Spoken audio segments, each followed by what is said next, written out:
When I first walked into Ardent Systems, the smell of new carpet and fresh ambition was intoxicating. This was the kind of company people whispered about at networking events, a tech firm about to go public, full of sleek screens, espresso bars, and the promise of stock options that could change a life. I'd spent 15 years running operations for smaller startups, the kind where you had to know how to fix the printer and negotiate vendor contracts in the same afternoon. Ardent felt like the big leagues. I told myself this was where all that grind would finally pay off. The CEO, Martin Hale, was an engineer turned executive, blunt but fair. "I need people who think in systems, Ethan," he said during my interview. "People who see patterns." That line stuck with me.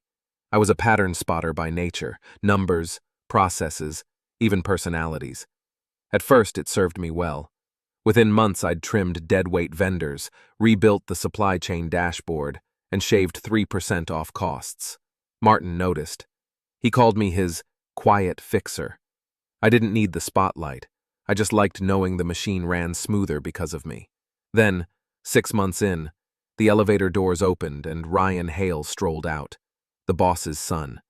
He had that polished MBA grin, a Rolex that flashed like a hazard light, and a way of speaking that made every sentence sound like a sales pitch. "Dad says you're the guy who keeps this place from falling apart," he told me on his first day. It sounded like a compliment, but I caught the tone underneath. Half curiosity, half threat. Ryan had never worked in real operations before, but he'd been named Vice President of Strategic Development. Titles at Ardent, it turned out, could be inherited. At first, I tried to be patient. Nepotism wasn't new to me. Every industry has its royalty. But Ryan didn't just want a seat at the table. He wanted every chair facing him. He started sitting in on my project meetings, just to learn. Then he began rewriting slide decks I'd already finalized. "Let's make this sound younger," he'd say, swapping my concise bullet points for buzzwords like disruption and synergy. When I pitched Project Atlas, a new efficiency platform that could save the company millions before the IPO, Ryan volunteered to shadow the development. He watched everything: frameworks, vendor proposals. The weeks that followed were subtle but brutal. Ryan didn't just take credit for my work. He reshaped the narrative entirely. In department meetings, phrases like "our team's innovation" or "my strategy" were slipping off his tongue as though I'd never existed. Even Martin, who had always been attentive, started nodding along, impressed by Ryan's confident delivery. I kept my composure. Calm observation was my strength. Every email I sent, every vendor I consulted, every prototype I built, I documented meticulously. I knew that one day, precision would be my ally. One Friday afternoon, the CEO called me into his office. The sunlight glinted off his silver-framed glasses, highlighting the seriousness in his eyes. "Ethan," he said, voice tight, "I need to discuss the Atlas project." I braced myself, but the words that came next were worse than I imagined. "Ryan presented a version to the board today," Martin said, flipping through a few slides. "It went well. Everyone is very pleased with the progress. We may need to reassign responsibilities on this project. HR will follow up." I blinked. My gut tightened. "Reassign?" "Yes," Martin said. "We think it's best if you take a temporary step back. Some fresh perspectives are necessary." I nodded politely. "Of course." And that was it. When I returned to my desk, HR was waiting. They escorted me quietly to a conference room where my laptop, phone, and ID were collected. No shouting, no confrontation, just paper forms to sign. One of them read, "Termination effective immediately." I walked past the office floor where my team had gathered, pretending to look casual. Their eyes darted between me and HR, whispering under their breath. I didn't flinch. I had survived worse, and I knew something they didn't. Out in the lobby, I paused for a moment, taking in the glass and steel exterior of the building. Rain had started falling in soft sheets. A cliché, maybe, but fitting. I didn't feel anger. Not yet. What I felt was clarity. Every late night spent documenting the Atlas project, every email chain, every supplier and vendor contract, every piece of evidence that Ryan and, by extension, the CEO would never touch. They thought they had won. They hadn't. That night, sitting at my kitchen table with the city lights reflecting off the window, I opened a backup hard drive I had tucked away months earlier. The metadata told the real story. Project Atlas, authored by E. Cole, drafted 6 months before Ryan's presentation. Every algorithm, every cost-saving measure, every vendor negotiation. There it was. My intellectual property, safe, secure, untouched by their incompetence. And there it was, too, the list of key suppliers, those critical vendors without whom the Atlas platform wouldn't function. They had no idea that I controlled the very nodes their project depended on. A sip of coffee, a deep breath, and the thought formed clearly in my mind. They fired the wrong man. They just didn't know it yet. The rain tapped against the window, steady, rhythmic, almost like a countdown. I wasn't plotting out of spite. I was planning with patience. Every move had to be calculated. Precision over passion, calm over chaos. Tomorrow, I would start quietly. Every small step would build a network they couldn't see. Every connection, every supplier relationship, every piece of evidence. They'd unknowingly play right into my hands. They thought this was the end of my story. It was only the beginning. The following week, I did something they would never have expected. I vanished from their radar. Not literally, of course. I still had bills to pay. But I removed myself from all office chatter, all casual coffee meetings, all after-hours networking. I stopped posting updates, stopped forwarding reports, stopped even thinking about impressing anyone. Out of sight, out of mind. That was the first rule of patient strategy. Instead, I focused on what mattered: data, leverage, and relationships. I opened my laptop at home and began mapping every critical dependency of Project Atlas. Each supplier, contractor, and vendor became a node in a network that I alone fully understood. Most of them had no contracts that mentioned Ryan explicitly. Most of them had loyalty, silent loyalty, to me. Years of carefully cultivated professional respect don't disappear overnight. I remembered the meeting where I had first negotiated with Loomis Tech, a key supplier of data integration modules. At the time, And then there was the financial side. Ryan had spent the company's budget freely, confident in his inherited authority. I accessed public records, cross-referenced contracts, and quietly calculated the pressure points, delays, bottlenecks, and overextensions. His project relied on continuity, and I held all the levers. All of them. It wasn't about revenge for the sake of ego. It was about justice, about balance, about proving that arrogance and nepotism, left unchecked, are dangerous. One evening, I revisited the metadata files from Project Atlas. Each line of code, each spreadsheet cell, each annotated vendor note, they all told the same story. The project's success depended on me. The irony wasn't lost on me. The very platform that would make Ardent Systems' IPO shine was built on my labor, while Ryan enjoyed the applause. And he still didn't realize how much of his success I controlled from behind the scenes. I smiled faintly, not in triumph yet, but in anticipation. The calm, analytical part of me began drawing out the roadmap. It wasn't enough to simply prove Ryan wrong. The collapse had to be systemic. It had to be visible, undeniable, and undeniable in front of those who had blindly cheered him on. Precision over passion, always. A week later, I started the subtle work of infiltration. I didn't go back to Ardent Systems. I didn't confront anyone. Instead, I re-established relationships with former colleagues who had left quietly over the years. Each person had left with valuable knowledge and networks, Most had been overlooked or dismissed, much like I had been. I reached out, casually.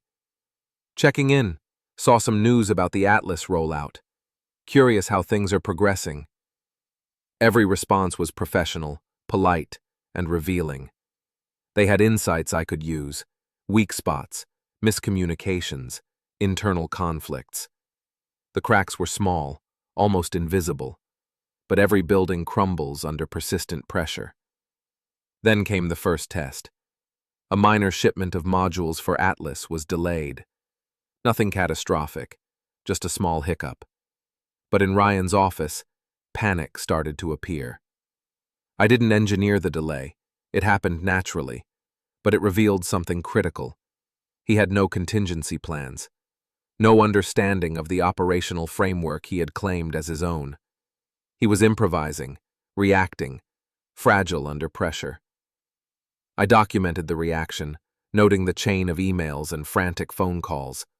All data, all evidence, calm and methodical. I could have used this immediately to go public, but patience demanded more.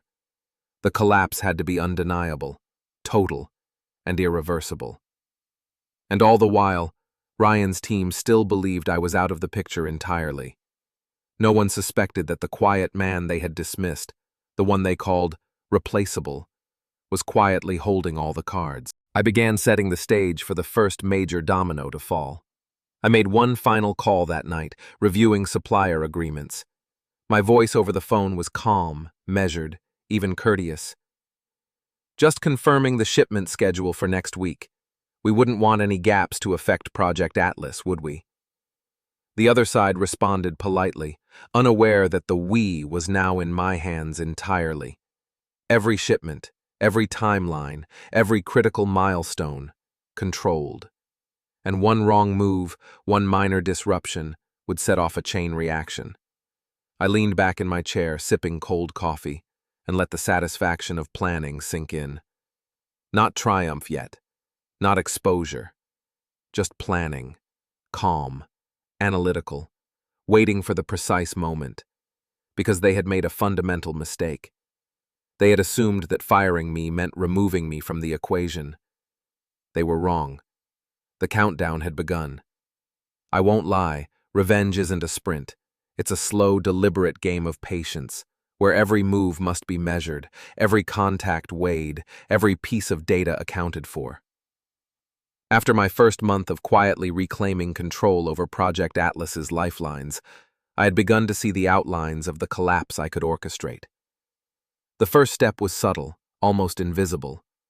I monitored shipments, tracked dependencies, and ran simulations. How long before a minor delay would cascade into a noticeable problem? Which internal teams were most likely to panic when their software modules failed to integrate? How quickly could Ryan's management incompetence amplify a small disruption into chaos? Every question had an answer, and I had the data. But I didn't want the first disruption to appear as though I was orchestrating it. No. The most satisfying downfall comes when the target believes the universe is simply conspiring against them. The more they panic, the clearer it is that they never truly understood the system they were in. The first ripple came from the vendors. I'd spent months cultivating these relationships, making sure every contact I had could operate independently, yet remain loyal. My communications were friendly, unassuming, professional.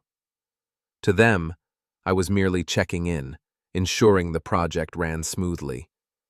But there's always friction in complex systems. A shipment of essential components arrived. The lesson I reminded myself of every night: power is often invisible. The loudest person rarely controls the system. The quiet, patient operator does. Next, I targeted perception. Not yet exposure, not yet confrontation, just doubt.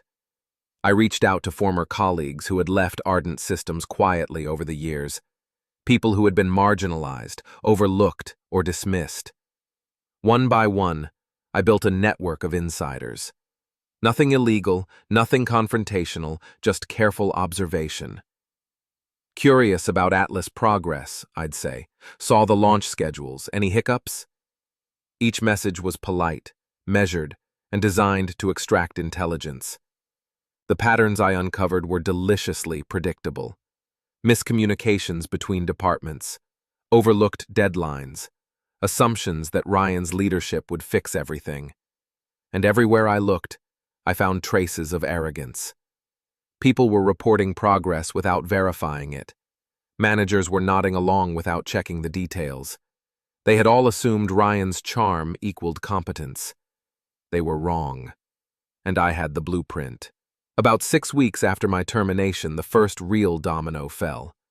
A critical component shipment, essential for Atlas's software integration, was delayed, not catastrophically, but enough that Ryan's team had to improvise. I didn't have to do anything. My network of vendors was loyal, but Murphy's Law is always waiting. A minor issue, amplified by incompetence, becomes disaster. And Ryan? He panicked immediately. Emails flew like sparks in a storm, frantic, desperate, filled with blame and confusion. He called Martin repeatedly, claiming he was handling it.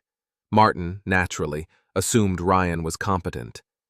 But even the CEO could not have foreseen the silent cracks widening beneath his son's polished exterior. I watched as the project timeline slipped by mere hours, but the panic it triggered? Exquisite. At home, I leaned back in my chair, sipping black coffee, noting every reaction. Calm, analytical. I recorded the missteps, not for vengeance yet, but for clarity. Every panic-induced decision, every miscommunication, every rushed directive, all of it would feed the larger collapse. By the third disruption, I realized that Ryan's leadership was a facade, maintained by charm and the assumption of authority. His errors were not subtle, they were systematic, embedded in decisions he did not fully understand. I had a choice. I could wait, or I could accelerate the inevitable.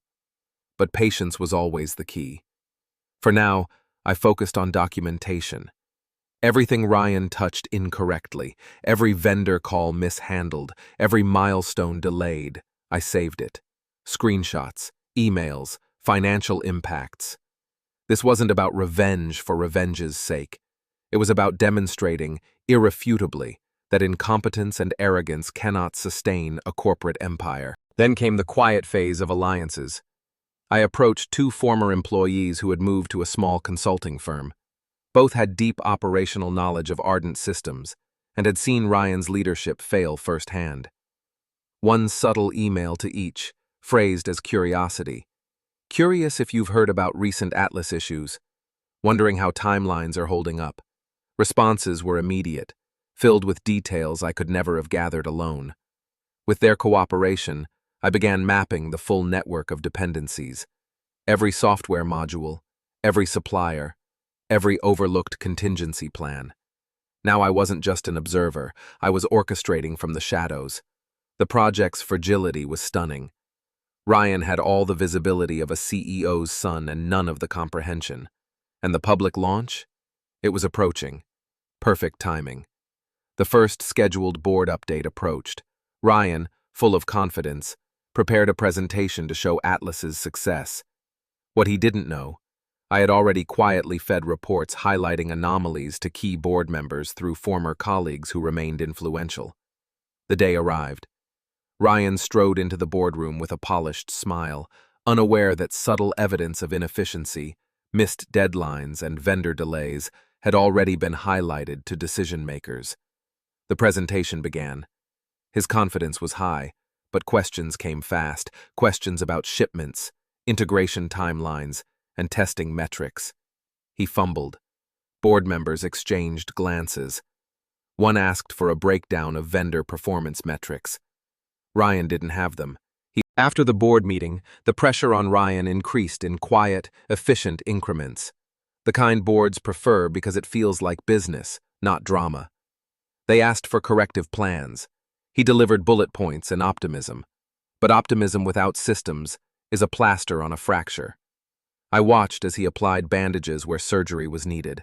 I didn't need to accelerate recklessly. Instead, I widened the aperture. The first embarrassment had proven the hypothesis. His project was fragile. Now I had to make the fragility visible to more stakeholders, investors, PR, compliance, so that when the second wave hit, it wouldn't be shrugged off as a hiccup. It would be recognized as systemic failure. Step 1 was leverage. I already controlled supplier timelines and knew where the redundant paths were thin.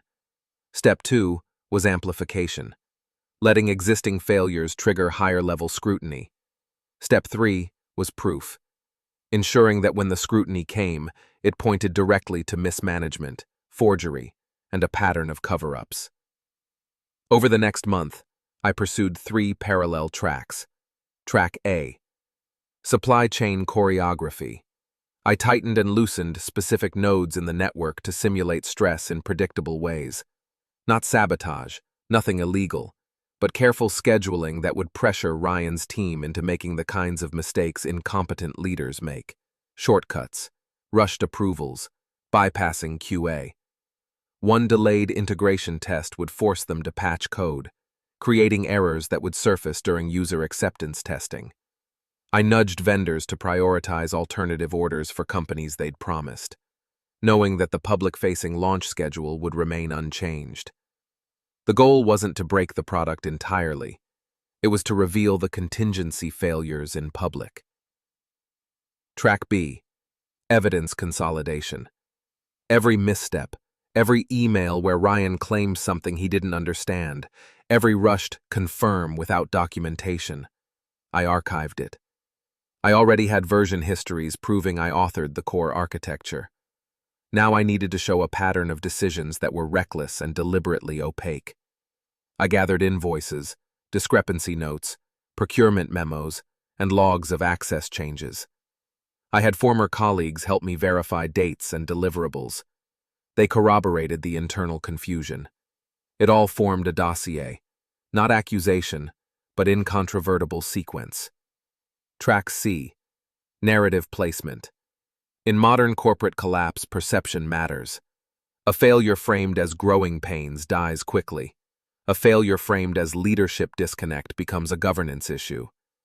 I reached out, discreetly, to a former board analyst I'd worked with years before, someone who still had ears among advisors and a taste for transparency. I didn't point fingers. I asked questions. I asked whether the board had visibility into vendor performance metrics and contingency plans. The analyst's eyebrows rose. He agreed to keep an eye on the rolling report. That alone changed the tone at the top. Auditors started asking more detailed questions. With those tracks in motion, the second wave arrived as forecast. It started small. A routine security audit flagged that several API keys for Atlas had been rotated improperly. That meant integration failures across environments, not just production. The first public-facing demo showed pleasing dashboards, but when real user data was introduced, errors popped up. Custom modules failed to normalize inputs. Logging disappeared for intermittent sessions. Users, internal beta testers, reported data mismatches. For a product marketed as the company's operational backbone, that was a red flag. The PR team drafted a statement about iterative improvements and committed to excellence. But investors aren't persuaded by platitudes when numbers slide. In the space of 2 weeks, the stock underperformance conversation moved from the back room to quarterly calls. Analysts began to ask pointed questions about governance and project oversight.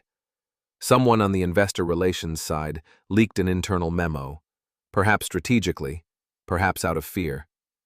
The memo referenced accountability gaps and vendor consolidation risks. The leak was small, but it made everything visible. Ryan's reactions became a script of escalation.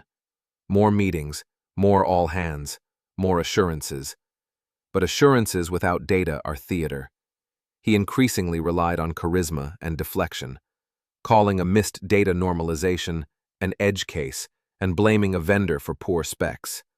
But as we all learned in operations, blame is evidence in reverse. If you repeatedly blame external factors, it suggests you lack internal controls. I remember sitting in my apartment the night a major integration test failed in front of a client demo. The client, An enterprise partner whose adoption would have legitimized Atlas saw incomplete reporting live. They pulled the pilot. In business language, that's a death knell. In human language, it's humiliating. At that point, the internal auditors shifted from suspicion to inquiry. They requested full transaction logs, vendor invoices, and a chain of custody for each release. That's when I put the final piece into place. I handed the dossier I'd been assembling to a trusted compliance contact, someone who owed me a favor from an old program audit. It was anonymized, methodical, and incontrovertible. The dossier mapped decisions to emails, emails to authorization dates, and authorization dates to individuals. It revealed patterns. Approvals that bypassed required checks, invoices that matched no deliverables, and communications where Ryan claimed ownership for work he had not produced. Importantly, it showed how critical vendor continuity had been compromised by management turnover and impulsive contracts. A week later, the internal audit team issued preliminary findings that included evidence of procedural violations and recommended a deeper external review. The HR team, which had once escorted me out so politely, now walked into the audit meeting with faces turned pale. There is a unique silence that fills rooms when process dogs a charismatic leader, the silence of realized oversight. But I didn't want legal entanglements to cloud the narrative. My goal was governance correction and reputational accountability, not a sensationalist headline for the tabloids. So I continued to let the system do its work. The auditors were professionals. They triangulated the data and expanded the scope. As they dug, they found procurement irregularities, payments routed through shell vendors, invoices for services that never occurred, and expense entries inconsistent with project deliverables. These weren't my speculations. They were documented anomalies. It was fascinating to watch the cognitive dissonance play out in the faces of people who had once praised Ryan. They wanted to reconcile the man they liked with the record that contradicted him. Rationalizations came quickly. He's young. He's enthusiastic. He can learn. But the records were stubbornly literal. They don't care about charm. They care about timestamps. Then, the crucial event. A quarterly town hall where the CEO was expected to reassure employees and investors that governance was intact. Ryan, overconfident, pushed to lead a segment showcasing Atlas's near-term impact. I knew he'd want to appear authoritative, so I ensured the moderators, through quiet, anonymous tips to the internal audit liaison, requested documentation and independent verification for every claim. It was procedural, innocuous, and perfectly timed. On the morning of the town hall, Ryan took the stage with a confident smile and a slick slide deck. He spoke about AP optimization, predictive allocations, and seamless vendor orchestration. He walked through charts that said everything looked green. But when the Q&A began, an auditor asked about a vendor consolidation decision that Ryan had announced. The question required numbers, invoices, and a list of LDAP entries showing who had approved changes. Ryan stammered. He said someone else would provide that report. The auditor extended his hand toward the ops team, and the ops team, within days, the board convened an emergency session. They asked for a full review of vendor relationships and a forensic accounting sweep of Atlas expenditures. The CEO, Martin, who had once trusted his son implicitly, faced the uncomfortable task of reconciling family loyalty with fiduciary duty. I watched the public accounts shift from supportive to guarded. The company announced a temporary freeze on Atlas rollouts and promised transparency. PR framed it as prudent governance. Investors read it as a red flag.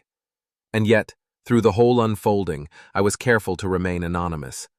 There's an art in being invisible when you have the loudest impact. I circulated evidence through trusted channels without ever revealing myself. The media began to sniff around. An industry blog mentioned insider concerns about operational oversight. Reddit threads under #office-drama and #workplace-karma started lighting up with rumors. That, I admit, felt satisfying. Not because of the noise, but because noise attracts scrutiny, and scrutiny finds fault. My final move in this phase was to make sure there was a public record connecting mismanagement to specific financial impacts. I reached out to an old acquaintance in investor relations, someone who preferred facts to spin. I provided anonymized matrices showing schedule slippage, cost overruns, and projected revenue losses tied to missed milestones. With those, the investor relations team recalculated near-term forecasts. The delta was no longer hypothetical. Market watchers adjusted their models. The company's stock dipped. When the stock dipped, the board could no longer ignore governance. The external audit was broadened, and pressure mounted on Martin to show decisive actions. He convened a special committee.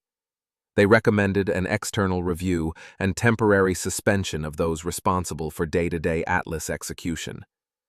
Those responsible included Ryan. The recommendation was careful. Not a public indictment, not yet, but a pause. For Ryan, it was humiliation in thin, administratively polite layers. For the company, it was the start of repair. For me, it was the moment when systemic failure met accountability. I didn't celebrate. I documented. Calm, analytical, precise.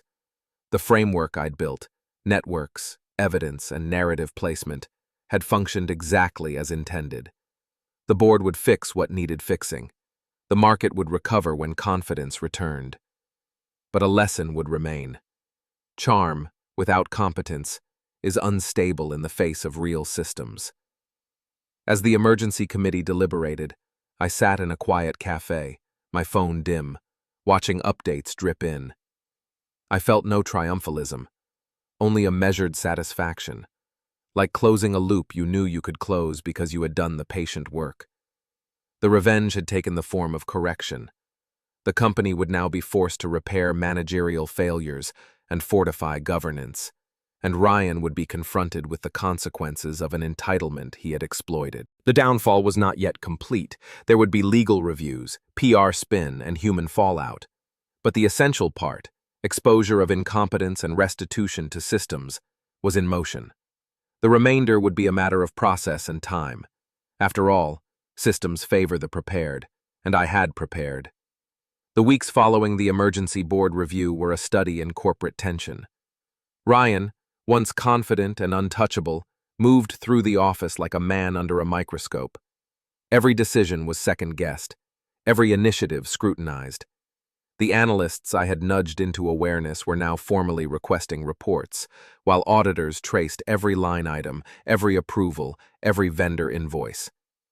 The house of cards I had quietly observed and leveraged was beginning to collapse under its own weight. From my vantage point outside the company, I remained invisible, a calm observer of chaos. I didn't gloat. Triumph isn't an emotion, it's an outcome.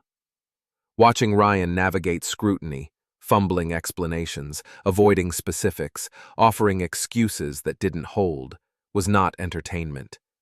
It was validation of precision, of preparation, of strategy executed without need for spectacle. The defining moment came at the annual corporate gala. Martin had insisted Ryan present a success story of Atlas's progress to investors, staff, and board members. The irony was perfect.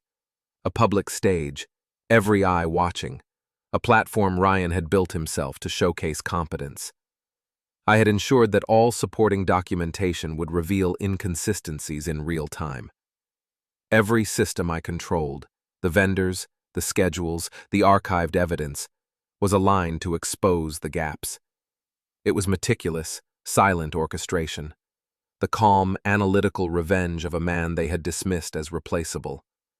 When Ryan stood in front of the audience, he began with a polished smile and practiced slides. Graphs rose and fell in smooth curves. Investors nodded. Staff murmured approval. For the first few minutes, it seemed the veneer would hold. Then came the questions. Not subtle inquiries, but precise, pointed challenges from auditors and senior board members, who now had visibility into the evidence I had circulated. "Can you provide the full vendor integration timeline?" one asked. Show us the contingency plan for delayed components, another requested. How did you account for the missing deliverables from Loomis Tech? A third demanded. Ryan froze. He stammered. He claimed he had assumed prior approvals were sufficient, that IT had handled adjustments. The audience noticed the tension, the faltering confidence.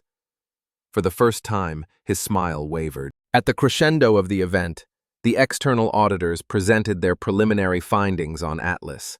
They displayed schedules, emails, and timelines highlighting mismanagement.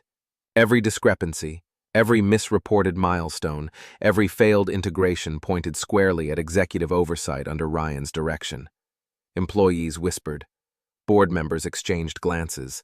Martin sat, pale, as his son's incompetence became undeniable in front of the very people whose confidence had been manipulated. No one outside the audit process realized that the true architect of the exposure was me, a calm, unseen observer who had waited for the precise moment. The narrative was complete. Ryan, the golden boy, had built an image of authority. Yet authority without understanding is fragile. The missteps were undeniable. The auditor's report, accompanied by internal documentation and verified anomalies, left no room for excuses. After the gala, the board convened immediately. Ryan was relieved of Atlas responsibilities. A formal review was initiated, and Martin himself had to acknowledge the mismanagement. HR quietly facilitated a temporary suspension of his executive privileges while the company repaired gaps in governance. Investors, employees, and vendors adjusted their expectations. The project continued under new leadership, but the message was clear. Entitlement without accountability is unsustainable. Throughout this process, I remained anonymous. The story, as reported in internal newsletters and industry blogs, cited procedural oversight and leadership gaps. Not my hand. Yet I knew the truth. The mechanisms I had put in place, the patient orchestration of supplier timelines, evidence collection, and narrative alignment, had executed a flawless corporate correction. The final act of satisfaction came quietly. One evening, after the chaos had subsided, I walked past the office building. Employees still whispered about Atlas, Ryan's failures, and the changes underway. But I didn't linger. My satisfaction wasn't in revenge itself. It was in the outcome. The company was corrected, the arrogance exposed, and competence restored. Weeks later, Martin reached out. Not in gratitude, not in personal praise, but in recognition of skill. He offered me a consultancy role for future projects, with full operational authority. I accepted, not because I needed the title or the pay, but because systems like Atlas deserve leaders who understand them. I had turned humiliation into strategic advantage, observed chaos without losing composure, and orchestrated a correction so precise it felt inevitable. Calm over anger, patience over impulse, analytical thought over emotional reaction. The golden boy had fallen, not in a spectacular public meltdown, but in quiet, undeniable erosion of credibility. The company corrected course, employees regained trust in leadership, and the systems I had designed were preserved. Justice, executed with precision, is the most satisfying form of revenge. I sit now in my office, overseeing operations with a clear mind and steady hand. Sometimes I think about Ryan. I don't wish him harm. I merely observe that systems, financial, operational, or social, are unforgiving to those who misunderstand them. Entitlement, without discipline or competence, leaves vulnerabilities, and patience is the ultimate weapon. The story of Project Atlas is now a case study in operational resilience, governance, and accountability. Students and professionals alike read it, dissect it, and learn. True influence is built not on charm, not on inherited titles, but on understanding, patience, and execution. I was dismissed, underestimated, and written off. Yet, through calm, analytical strategy, I ensured that justice was done, reputation restored, and accountability enforced. They thought they could erase me. They were wrong. And that is how a man, fired by a golden boy, came back and took everything.